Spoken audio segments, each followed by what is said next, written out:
মুসা আলাইহিস সালাম আল্লাহ তাআলাকে বললেন, আল্লাহ, আমার উম্মতকে তো আপনি মেঘ দিয়ে ছায়া দিয়েছেন আর জান্নাত থেকে খাবার খাওয়াইছেন, তাহলে এমন দামি উম্মত আর আসেনি কেউ, এত বড় সম্মান দিলেন।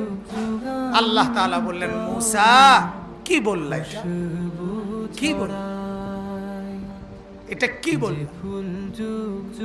আমি রব্বুল আলামিন তোমার উম্মতের চাইতে কোটি গুণ বেশি মর্যাদা সম্পন্ন উম্মত আমি আল্লাহ তাআলা আমার স্টকে আলাদা রেখে দিয়েছি।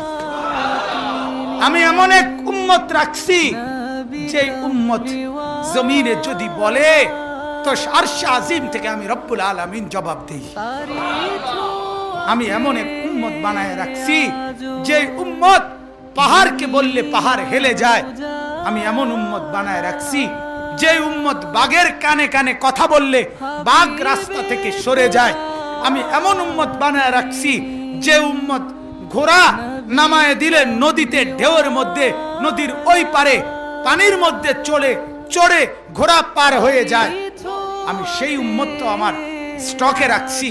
এমন এমন মর্যাদা বলে আল্লাহ পাক বললেন, মুসা নবী বললেন, রব্বুল আলামিন তাইলে ওদেরকে আমাকে দেন, ওগরে আমারে দেন না।